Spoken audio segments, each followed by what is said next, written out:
Après avoir effectué une descente à l'entreprise minière L'Huile aux Ressources pour s'imprégner du blocage dans l'indemnisation de la population aux fins de la délocalisation, la délégation des députés nationaux élus du Lualaba s'est jointe à celle des députés provinciaux pour tirer au clair. C'était en présence des représentants de la dite entreprise, des responsables des services fonciers et du ministre provincial des Affaires foncières. L'honorable Edim Bouyou, député national, y revient.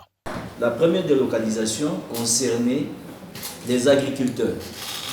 Et la seconde délocalisation concerne, ce sont deux maisons.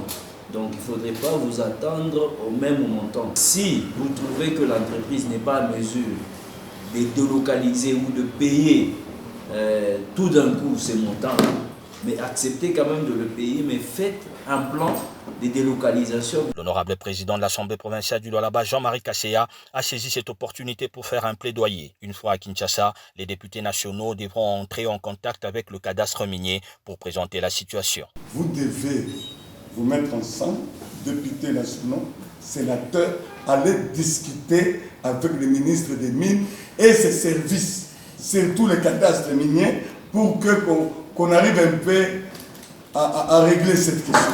Au niveau local, l'entreprise minière L'Huile aux Ressources doit se conformer aux documents lui adressés par la gouverneure Fifi Masuka Saini afin de procéder à l'indemnisation, dixit l'honorable président. Il y a un document signé par l'autorité afin que vous puissiez vous exécuter.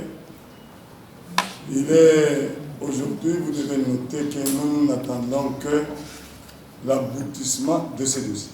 À l'aide d'un croquis, tout a été clair sur le nombre de parcelles concernées avec le montant global à décaisser pour l'indemnisation.